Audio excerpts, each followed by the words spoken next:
West బెంగాల్లో విజయం దిశగా బీజేపీ దూసుకెళ్తూ ఉంది. ఇప్పటికే మ్యాజిక్ ఫిగర్ ను దాటేసింది.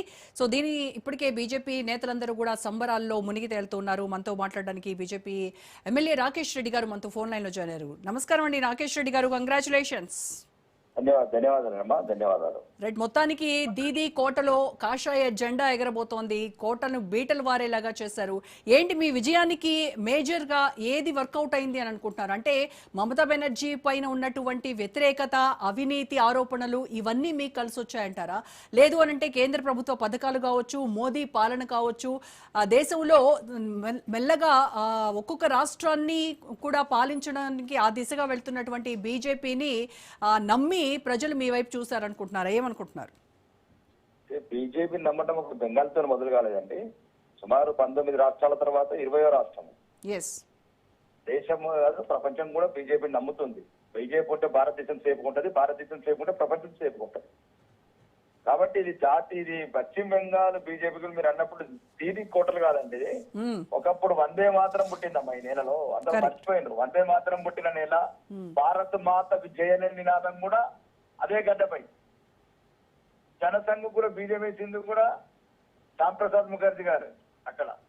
కాబట్టి దీది అనేది ఏదో మొన్న ఒక చీకటి అధ్యాయం మాత్రమే.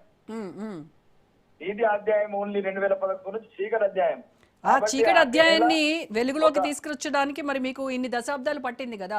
లాస్ట్ టైం కూడా మీరు ఆవిడని ఢీకొన్నారు, కానీ ఏదో లాస్ట్ మినిట్ లో కాస్త 5% ఓట్లతో మీరు మళ్ళీ వెనక్కి తగ్గాల్సి వచ్చింది. ఈవెన్ దో మళ్ళీ అక్కడ ఆవిడే కదా మళ్ళీ పరిపాలించింది కూడా.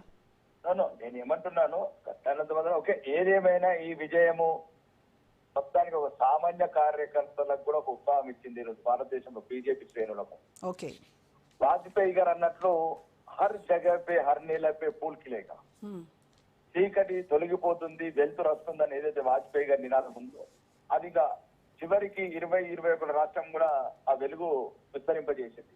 ఈ విజయం మామూలు విజయం కాదమ్మా. ఇది జాతీయవాదులందరికీ ఇది ఒక భావోద్వేగ క్షణం.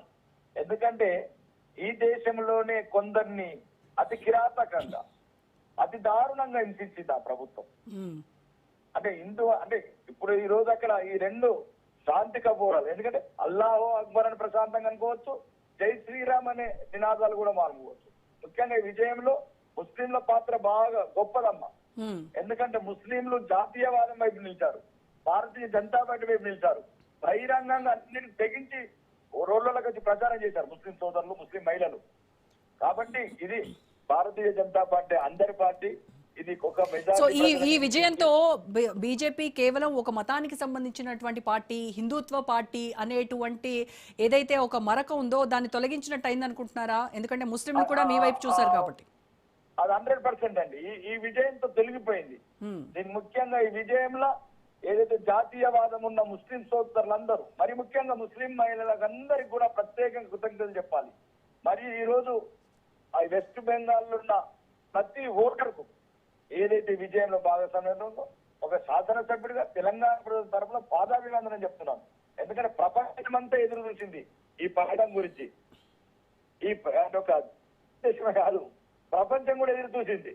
కాబట్టి ఎన్ని రోజులు ఏదైతే అరాచక పరిపాలన, ఒక అవినీతి పరిపాలన, ఒక అహంకార పూరితమైన పరిపాలన, మెజార్టీ ప్రజలను ఒక ద్వితీయ శ్రేణి పౌరులుగా హింసించిన ఒక ప్రభుత్వ పాలనకు చరమగీతం పాడారు. కాబట్టి ఈ విజయం మామూలు విజయం కాదు, ఇది దేశ ప్రజలందరూ సంబరాలు చేసుకుంటున్న విజయము.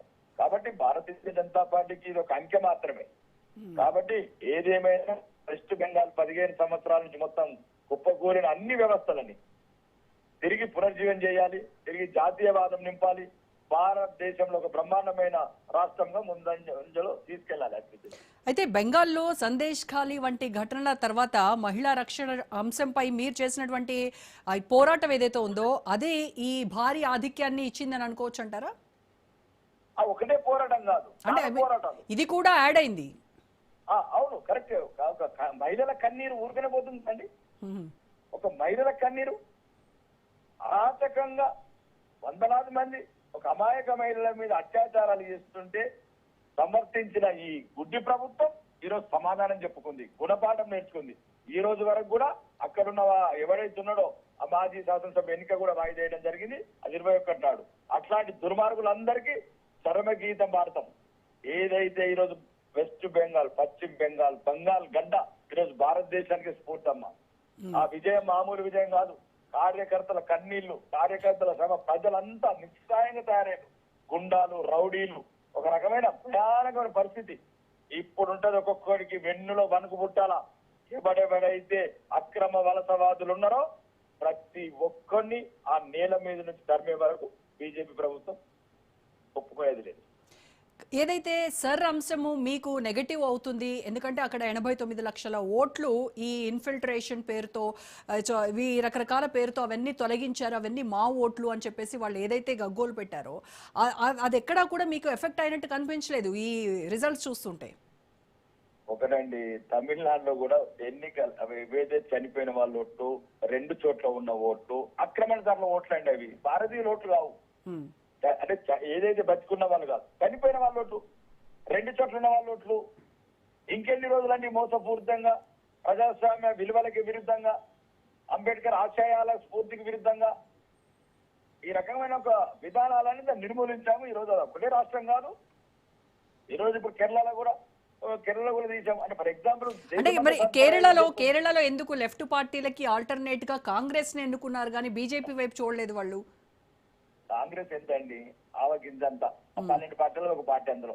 ఓకే, యూడిఎఫ్ ఒకటి ఒక ప్రధాన పార్టీగా అది విఫలమైన పార్టీ అండి, విఫలం చెందిన నాయకత్వం గల పార్టీ.